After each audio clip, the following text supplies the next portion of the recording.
The morning chaos in San Francisco was part of Carlos's daily life, a 24-year-old who worked as a delivery man. But that Monday was different from the others. While making a delivery in a busy neighborhood, he leaned his bicycle against the gate of a building. When he returned, in less than 2 minutes, it had disappeared. Desperate, Carlos ran through the streets, asking people if they had seen anything, but no one knew anything. He stopped, panting, looking at his empty hands. The bicycle was his only source of income, and he had saved for months to buy it.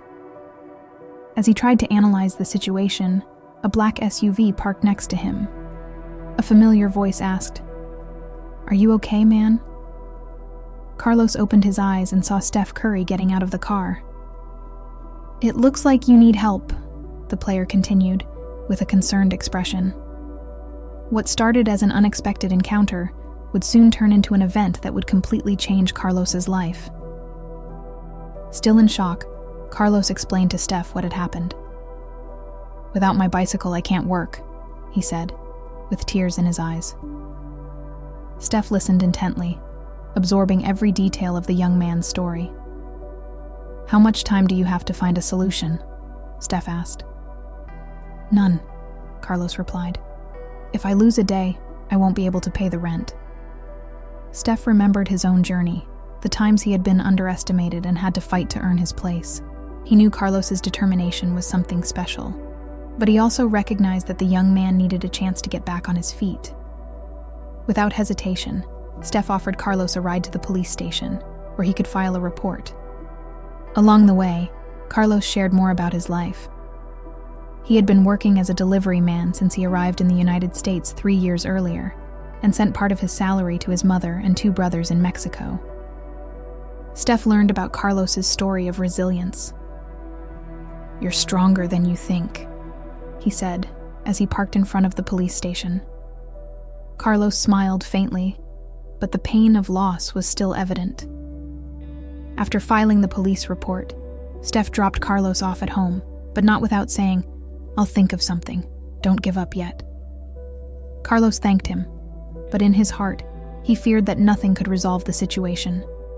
That night, as Carlos wondered how to explain to his mother that he couldn't send money at that moment, Steph was already planning something much bigger than a simple gesture of help. The next day, Carlos was awakened by an unexpected call.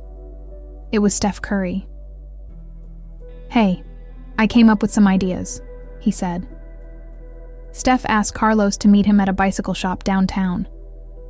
When Carlos arrived, he was greeted by Steph and the shop owner, who welcomed him enthusiastically. "Choose any bicycle you want," Steph said with a smile. Carlos was speechless, feeling tears welling up in his eyes. "I can't accept this," he said, but Steph insisted. "Yes, you can. You're not just accepting a bicycle, you're accepting a chance to keep fighting." Carlos chose a sturdy bicycle, perfect for deliveries. But Steph didn't stop there. He equipped the bicycle with accessories: lights, a GPS tracker, a heavy-duty lock, and a high-quality thermal backpack. "Now you're ready for anything," Steph said, as Carlos thanked him with a choked voice. News of Steph's gesture quickly spread, and people began sharing the story on social media. "Curry proves that being a hero isn't just on the court," read a post that went viral. But Steph knew that a new bicycle was just the beginning. He asked Carlos, "If you could do something different, what would it be?" Carlos, surprised by the question, replied shyly, "I've always wanted to start my own business. Maybe something related to deliveries." This answer planted a seed in Steph's mind as he began thinking about how to turn Carlos's idea into reality. However, the road ahead would be filled with challenges, and a major twist was still to come. With his new bicycle and the accessories Steph Curry provided, Carlos returned to work with renewed energy. He not only managed to make his deliveries more efficiently, but also felt something he hadn't felt in a long time: hope. In the following weeks, Steph kept in touch with Carlos, following his routine and observing how he managed his work. Carlos's dedication impressed the player. He worked long hours, made strict savings, and still found time to help fellow delivery workers with tips on safety and quick routes. One day, while Carlos and Steph were having coffee, Steph decided to bring up the idea he had been nurturing. "Remember when you said you wanted to start your own business?" he said. Carlos nodded, but with a hesitant look. "Yes, but that's just a dream. I have no way to make it happen." Steph looked at him seriously. "What if I told you that dream could start now?" Carlos was speechless as Steph explained his plan. He wanted to help Carlos create a cooperative of delivery workers, a model where they could work independently, fairly share profits, and at the same time provide better working conditions. Carlos was excited, but also scared. "I don't know anything about business," he confessed. Steph replied, "You know more than you think. The hard work, the organization, the dedication, you already have all that. The rest, we'll learn together." With Steph's financial support and the expertise of consultants he brought in, Carlos took the first steps to turn an idea into reality. The cooperative was named Rolling with Dignity, a name that Carlos chose to reflect the struggle of delivery workers for respect and better conditions. However, as the project gained momentum, unexpected news arrived that threatened to put everything at risk. Just a few days after the official launch of the cooperative, Carlos received a letter from a large delivery company. They claimed that the cooperative's model was a threat to the market and that they could take legal action to protect their interests. The letter stated, in a threatening tone, that amateur initiatives like Carlos's could destabilize the local delivery economy. Carlos was shaken.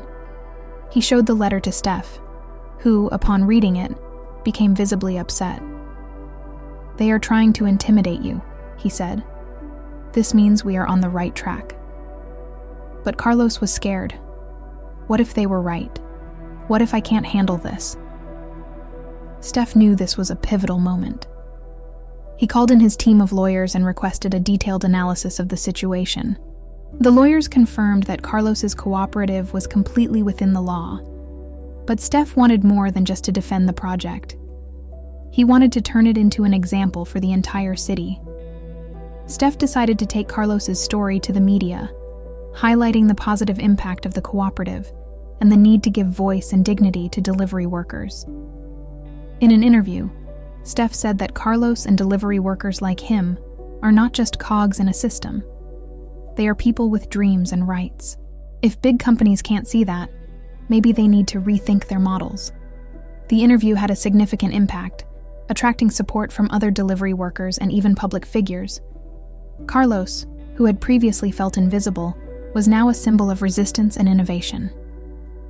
However, the biggest challenge was yet to come. The company that threatened Carlos decided to escalate their actions, sending a team of representatives to negotiate directly with him and try to shut down the cooperative. The meeting with the representatives of the large company was scheduled for a Friday morning. Carlos arrived nervous, but accompanied by Steph Curry and a small group of delivery workers who supported the cooperative, Rolling with Dignity. They decided to defend the project, regardless of the pressure. The representatives spoke in a condescending tone, trying to convince Carlos that a cooperative was unviable. "You don't have the structure to compete with us," one of them said with a forced smile. "We can make this disappear before it even starts." Carlos, who was usually reserved, looked to Steph for strength. Steph nodded, encouraging him. Carlos took a deep breath and responded, "We don't want to compete with you. We want to create something fair for us. We are not asking for permission to exist." The representatives were taken aback by his firm stance and fell silent for a few moments. Steph then interjected, saying, "What you should be doing is learning from what they are building. The future does not belong to those who exploit, but to those who empower." The meeting ended without an agreement, but Carlos felt he had taken the first step to assert himself as a leader. On the way home, Steph said something that would stick in his mind. "You are stronger than you think. Keep believing in what you are doing." In the following days, the story of the cooperative and the meeting gained even more traction attracting national attention. Local businesses intended to offer support to the cooperative, from donations of bicycles to partnerships for deliveries from small businesses. But a major twist occurred when one of the employees of the large company decided to defect and join the cooperative. He brought information about abusive practices and helped create a more efficient system for rolling with dignity. The movement was growing faster than Carlos could have imagined, but this also brought new challenges and the responsibility of living up to the dream that started with an act of kindness.